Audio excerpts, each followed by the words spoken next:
Okay. All right, so ready to jump into the text now. We are in Genesis. We were wrapping up Genesis chapter 27, and I'll confess that my memory was a little fuzzy exactly where we left off in Genesis 27, considering the state I was in on Sunday with the stomach bug. So we remember the story of Genesis 27. I know that we went through the basic story. I don't think that we had quite gotten to the blessings yet. So I think that puts us around verse 26 in Genesis chapter 27. All right, so remember we've gone over the birth of Esau and Jacob. They're twins. Esau's the older one, and being the older one, the one that came out first, he is supposed to receive a double portion of the inheritance, and being his father's favorite, he's also going to receive his father's blessing. He's going to receive Isaac's blessing. And the story of this part of Genesis is how Esau loses both of those things, and how Jacob gains both of those things. But that's all been foretold to us. Right? This is not a surprise in the text. It's not... we can identify some... specifically that Esau despises his birthright, and that's why he loses his double portion. We can point to Rebekah and Jacob's underhandedness in dealing with Isaac in chapter 27. But ultimately, the reason why things play out the way they play out, we learn back in chapter 25, verse 23. Whenever Rebekah conceives, and the twins are struggling inside of her womb, and the Lord comes to her and tells her in verse 23, 2 nations are in your womb, and 2 peoples from within you shall be divided. The one shall be stronger than the other. The older shall serve the younger. All right, so even before they're born, God has foretold that Jacob will be the preeminent one. And so whenever we read later in the chapter that Esau despises his birthright and Jacob ends up getting that double portion that belongs to Esau, that shouldn't be surprising to us.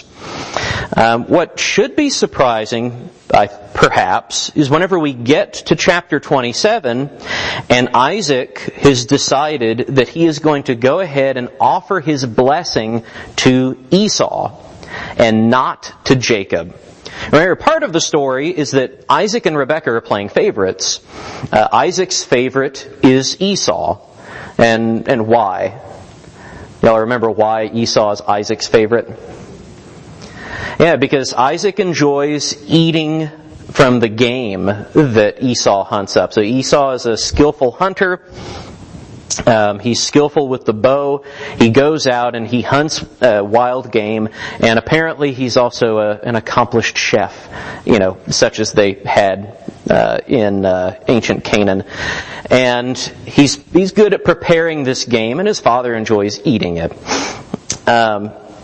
And so Isaac has decided, in the face of this oracle that we just read in chapter 25, that Isaac is going to give his blessing to Esau.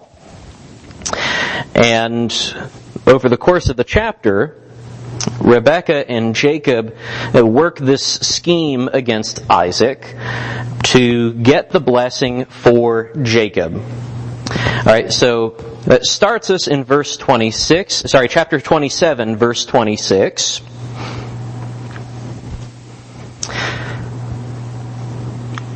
Then his father Isaac said to him, that is to Jacob, "Come near and kiss me, my son." So he came near and kissed him, and Isaac smelled the smell of his garments and blessed him. Remember, up to this point, Isaac has been essentially testing Jacob to see if he's really Esau. And Jacob and Rebekah knew that this was going to happen. They prepared against this. So he had put on Esau's clothing. Rebekah had taken some of the goat skins from the goats that she had killed and put them on Jacob so that he would seem more hairy like Esau. Because remember, that's what Esau's name means, is hairy. And Isaac thinks that, well, this kid in front of me, this sounds like Jacob, but he's got the food like Esau. He feels like Esau, and now he smells like Esau. So, if it waddles like a duck and it quacks like a duck, it must be Esau. All right, so Isaac smelled his garments, blessed him, and said, and here are the blessings. See, the smell of my son is as the smell of a field that the Lord has blessed. May God give you of the dew of heaven and of the fatness of the earth, and plenty of grain and wine. Let peoples serve you and nations bow down to you. Be Lord over your brothers, and may your mother's sons bow down to you. Cursed be everyone who curses you, and blessed be everyone who blesses you. Excuse me. All right, so look at the nature of these blessings. This is a pretty extraordinary set of blessings. We've said, again, the oracle says that Esau is supposed to serve Jacob. And yet you can see what Isaac's intent was in giving this blessing. He's pretty explicit about his will. Let peoples serve you and nations bow down to you. Be Lord over your brothers. May your mother's sons bow down to you. All right, and obviously, who does he think he's talking to? Well, he thinks he's talking to Esau. Again, this is going directly against the oracle that they've received about Jacob and Esau. Isaac has intended all along to give this particular blessing to Esau. Notice this also sounds a lot like the blessings that God gave to Abraham, at least in a couple of points. Particularly that last blessing, cursed be everyone who curses you, blessed be everyone who blesses you. Right? Or the earlier blessings for prosperity, verse 28, may God give you the dew of heaven, the fatness of the earth, plenty of grain and wine. All right, God had blessed Abraham with prosperity. He blessed Isaac with prosperity. And he's asking for the same blessing to move down, he thinks, to Esau. So all of these blessings that God has been giving his patriarch since Abraham, Isaac intends to pass down to Esau. All right, verse 30. As soon as Isaac had finished blessing Jacob, when Jacob had scarcely gone out from the presence of Isaac his father, Esau his brother came in from his hunting. Excuse me. He also prepared delicious food and brought it to his father. And he said to his father, let my father arise and eat of his son's game, that you may bless me. His father Isaac said to him, who are you? He answered, I'm your son, your firstborn, Esau. Then Isaac trembled very violently and said, who was it then that hunted game and brought it to me? And I ate it all before you came, and I've blessed him. Yes, and he shall be blessed. As soon as Esau heard the words of his father, he cried out with an exceedingly great and bitter cry, and said to his father, bless me, even me also, O my father. But he said, your brother came deceitfully, and he has taken away your blessing. Esau said, is he not rightly named Jacob? For he has cheated me these 2 times. He took away my birthright, and behold, now he has taken away my blessing. Then he said, have you not reserved a blessing for me? Isaac answered and said to Esau, behold, I've made him lord over you, and all his brothers I have given to him for servants, and with grain and wine I have sustained him. What then can I do for you, my son? Esau said to his father, Have you but one blessing, my father? Bless me, even me also, O my father. And Esau lifted up his voice and wept. Right, and notice the way this is put together very poetically, at least in the Hebrew sense of poetic language. What Esau says there in verse 38 is a repetition of what he's already said in verse 34. Bless me, even me also, O my father. And he's crying out and he's weeping. It's a very dramatic scene.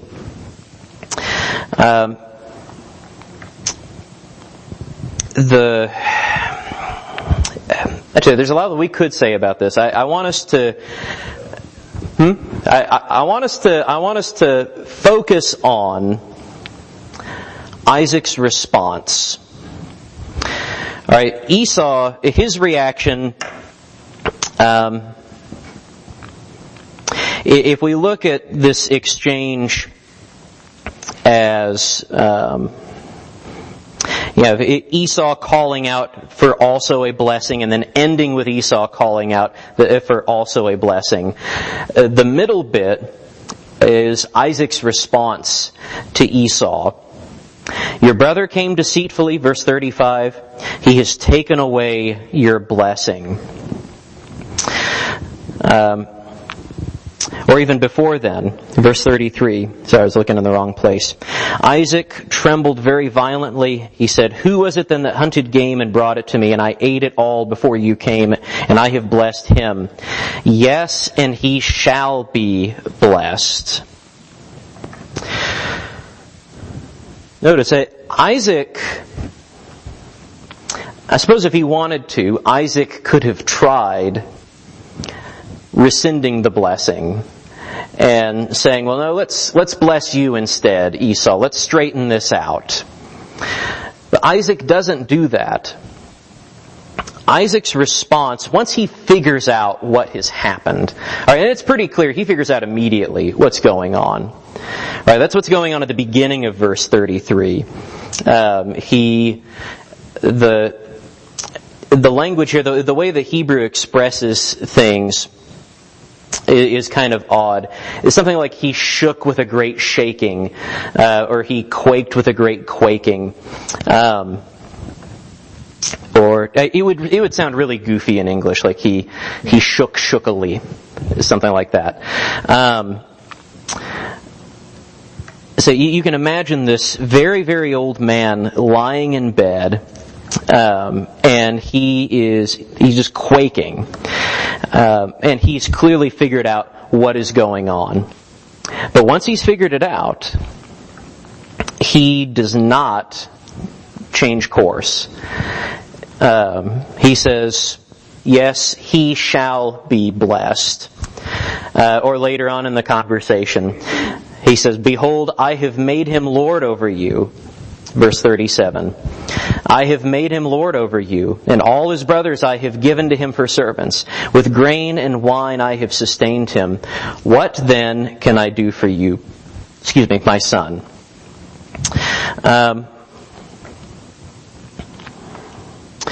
So whenever Isaac discovers this betrayal, he refuses to retract the blessing. You might remember that the Hebrew writer refers to Isaac among the faithful. Go to Hebrews chapter 11. We'll just look at this briefly.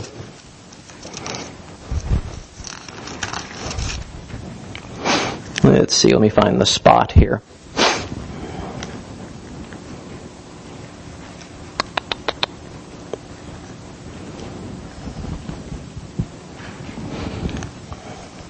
Yeah, verse 20. By faith, Isaac invoked future blessings on Jacob and Esau. All right, that's the Hebrew writer's take on this scene. That what Isaac did, invoking future blessings on Jacob and Esau, and we've not gotten to the blessing of Esau yet. But what he does for Esau, what he does for Jacob, he does by faith. Now, up to this point, does it really seem like it's been by faith? But seems like it's been by trickery. Yeah, this is a scam. Jacob's run a really good scam. He's pulled one over on his dad. And this is what Jacob has done should strike us as particularly heinous. Not only is he taking advantage of a blind man, he's also invoking, in the course of this, in the course of his scam that he's running, if we go back to Genesis 27, remember he comes in, verse 18, he went to his father and said, "My father." He said, "Here I am. Who are you, my son?" Jacob said to his father, "I am Esau, your firstborn." Right? That's a lie. "I've done as you told me." That's a lie. "Now sit up and eat my game." That's a lie. "That your soul may bless me." Right, it's not his game. But Isaac said to his son, "How is it that you have found it so quickly, my son?" He answered, "Because the Lord your God granted me success." That's, not only is that another lie, but he's abusing the name of God in doing that. He's invoking God into this to support a lie. Was it Jacob's scam or was it Rebecca's scam? Yes. I was about to say that a scam doesn't have to belong to just one person. And yet, the Hebrew writer's take on this, by the way, this is where the Hebrew writer really challenges us. I know this is not a class about Hebrews, but the Hebrew writer, all through Hebrews 11, challenges us by saying this whole thing, ultimately, we can account to Isaac's faith. Now again, does Isaac have faith up to this point? Not in any real sense, because again, we've noted he's wanting to pass this blessing on to Esau. He wants Esau to be the preeminent son, even though God has said that Jacob is going to be the preeminent son. He's made this choice on the basis of Esau being good at hunting, being good at cooking, and smelling good, essentially. We're talking about very, very earthly, worldly motivations for wanting to countermand God here. But by the end, again, this is the point that I want us to understand. Once we get to verse 33, he says, basically somebody else has come in. I blessed that other person. Yes, he shall be blessed at the end of verse 33. Let's see, verse 35. He has taken away your blessing, he says. Verse 37. I have made him lord over you. All his brothers I have given to him for servants. With grain and wine I have sustained him. Once Isaac comes to understand what he has done, he accepts what he's done. Like Esau, obviously is fighting against it, right? He wants, in his way of thinking, well look, it's not like blessings are some finite resource. You reached into the blessing jar and you pulled out your last blessing and now you're out of blessings. Right? Blessings, surely you've got more than one blessing, Dad. Right? Have you but one blessing, my father? Bless me, even me also, my father. Esau wants this set right. And Isaac accepts what has happened. He doesn't seem like resigned in the sense that he's necessarily disappointed. But I think he's come to accept what has happened. Wayne? I see this as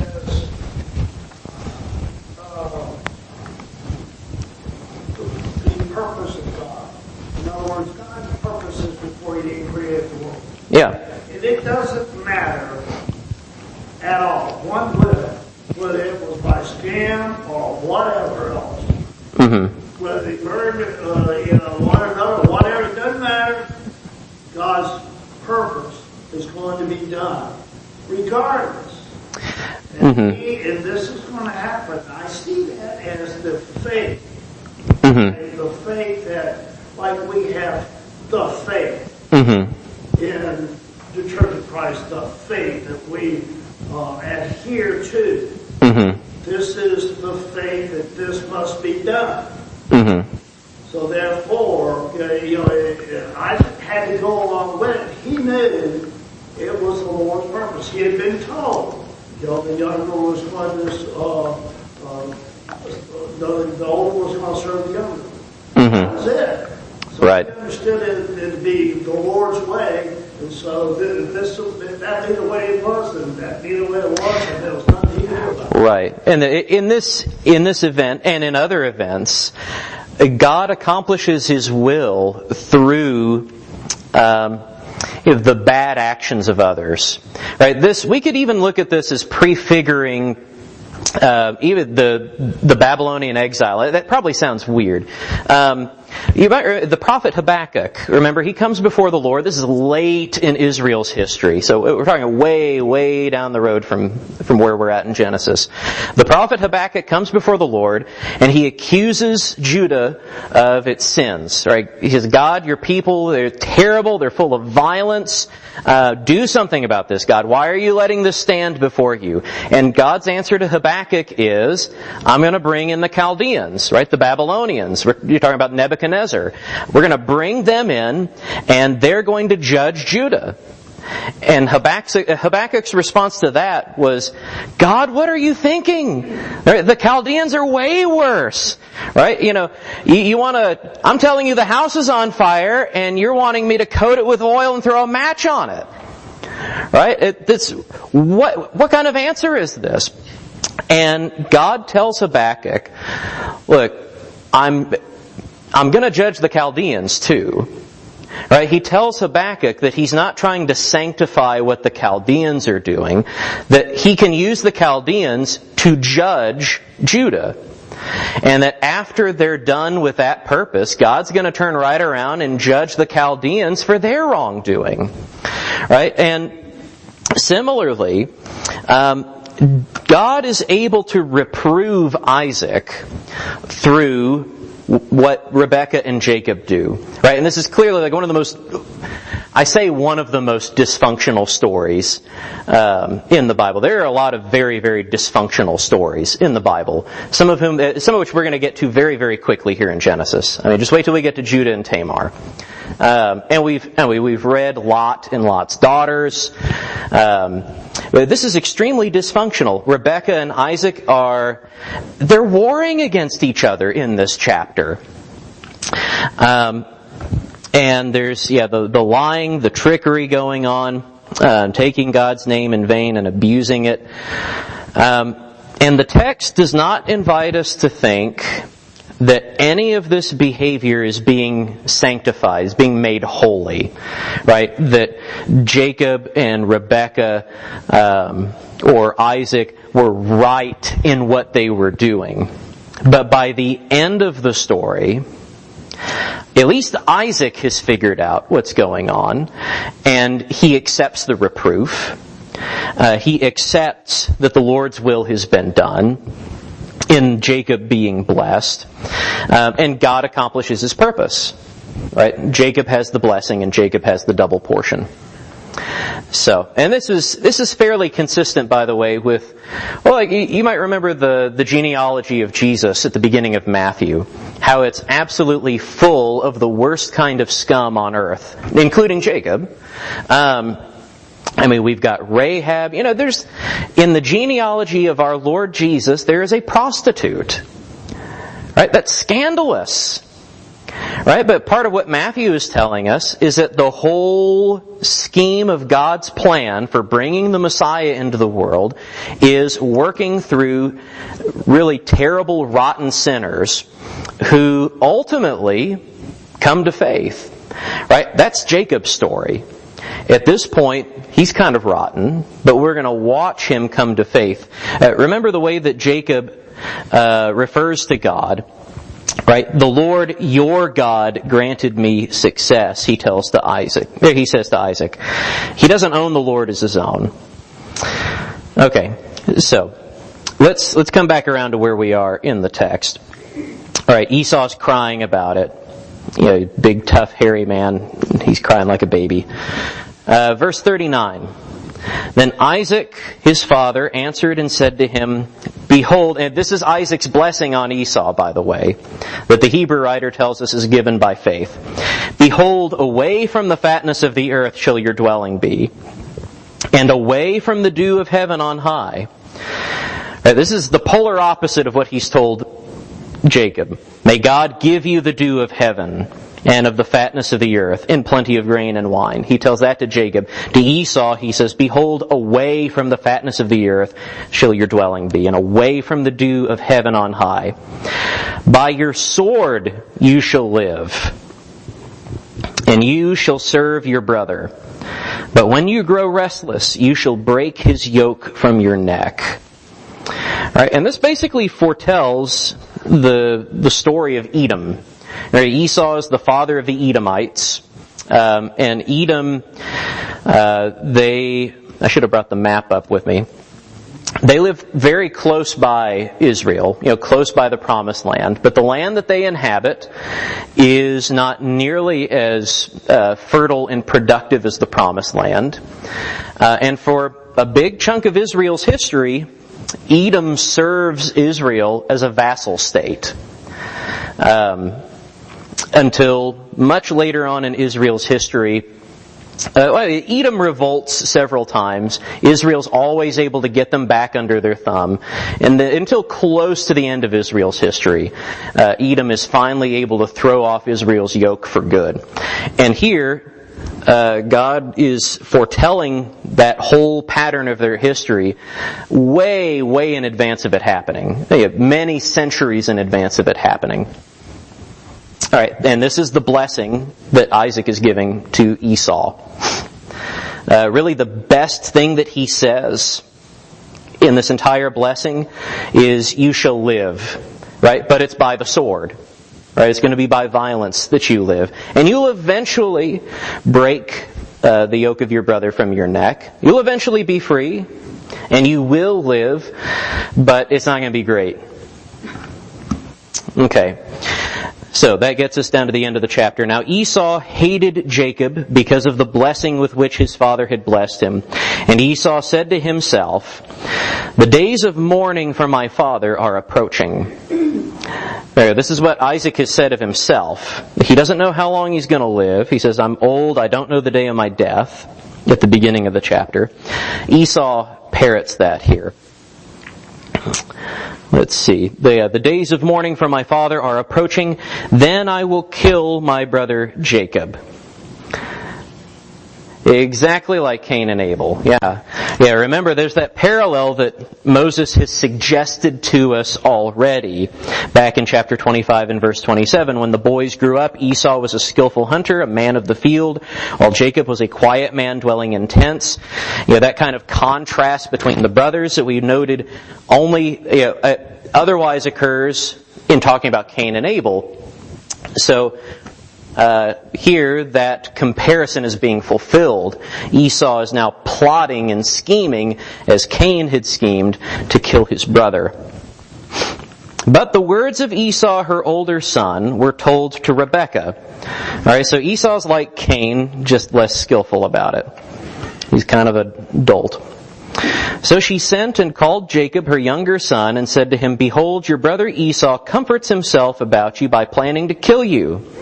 Now therefore, my son, obey my voice. Arise, flee to Laban my brother in Haran, and stay with him a while, until your brother's fury turns away, until your brother's anger turns away from you, and he forgets what you have done to him. Then I will send and bring you from there. Why should I be bereft of you both in one day? Then Rebekah said to Isaac, I loathe my life because of the Hittite women. If Jacob marries one of the Hittite women like these, one of the women of the land, what good will my life be to me? Alright, so here Rebekah's got a plan. Alright, she wants Jacob to flee because Esau is going to try to kill him. But Rebekah is showing herself to be... Rebekah has got this cloak and dagger stuff down.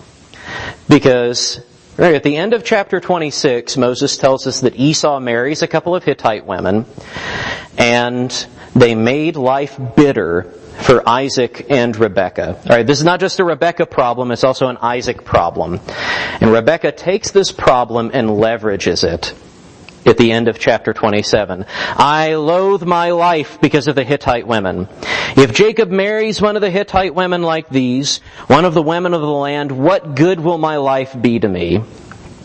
Then Isaac, going into chapter 28, Isaac called Jacob and blessed him and directed him, you must not take a wife from the Canaanite women. Arise, go to Paddan Aram, to the house of Bethuel, your mother's father, and take as your wife from there one of the daughters of Laban, your mother's brother. God Almighty bless you and make you fruitful and multiply you, that you may become a company of peoples.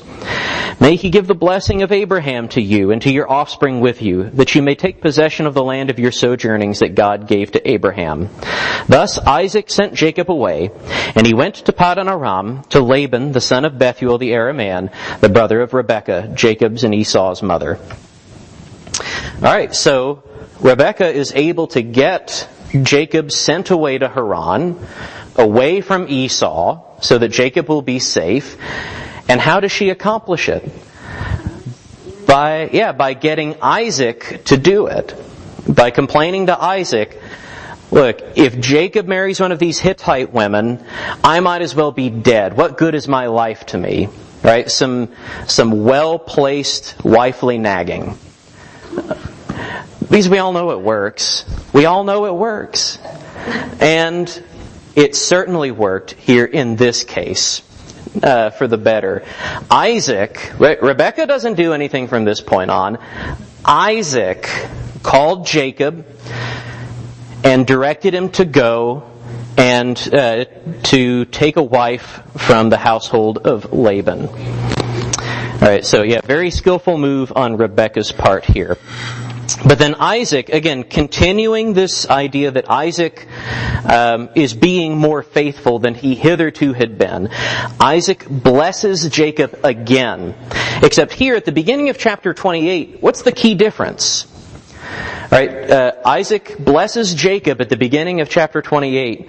What's the one main difference between this blessing and the blessing in chapter 27? It's about wives. Well, it's about wives. Yeah, that's a big difference. Yeah, he called him. It's not a trick. He knows who he's blessing now. What right? I don't understand is this whole Jacob-Rebekah thing was a fraud committed on Isaac. Yes. Why didn't Isaac just stand up and say, hey, forget this. This is fraud, and then bring in Esau and do what right. meant to do. Well, because I think what that signifies is that he has figured out that he made a mistake in wanting to bless Esau in the first place. Again, the text doesn't tell us it explicitly, but here at least, Isaac understands that he is blessing Jacob and not Esau, which means that it's clear that Isaac is accepting this blessing, right? He accepts that Jacob is going to be the blessed one. And whenever you factor in that the Hebrew writer tells us that this is done in faith, I think what we have to arrive at is that his understanding changes. Isaac's understanding changes. Whereas towards the beginning of chapter 27, he wants to bless Esau. Whenever he figures out that he's tricked, I think in the middle of chapter 27, I think at that point, he changes his mind. Right? He recognizes that he was tricked, but that it's the way it should have been. Right? That they shouldn't have needed to trick him. In other words. Sounds to me like pride. I've been told, but I'm not going to, not gonna admit that I screwed up. Right, try to save face. And there could be some of that to it as well. So go ahead. Back in those days, that's a modernized thinking, what we're thinking. Revoke the blessing. But back then, they would do what they said they would do. Their word was the way it was, and their culture was the way it was. I think there could be an element of that to it as well. Again, the thing I always keep coming back to is the Hebrew writer says ultimately Isaac did this in faith. Wayne?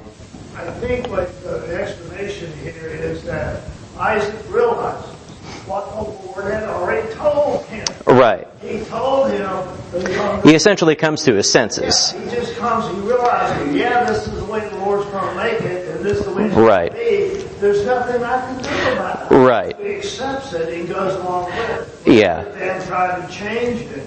Standing up, like we would say today, stand up for yourself. Right. He wouldn't do that. But he would accept it. Say, you know what, Lord, you're right. Yeah. There's a literary device that I think Moses uses on us here in the course of chapter 27. Why does this whole scheme work against Isaac? Why is Jacob able to trick Isaac? How's it work? But trick a couple of people himself. He told a couple of voters himself. He's not. But Isaac wasn't the trickster. Jacob's the trickster. But what do we learn at the very beginning of chapter 27 about Isaac that makes it to where he can have this trick pulled on him? He's blind.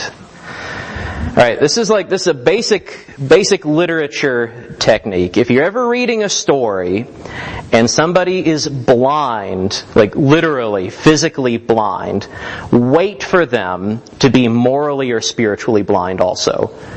Or for them to, sometimes it'll work that way, or sometimes it'll work in the opposite way where they are, well, like in the case of the story of Oedipus, that old Greek story. Remember, he ends up murdering his father and marrying his mother, and there's this blind advisor who, the blind guy is the only one who has moral sight.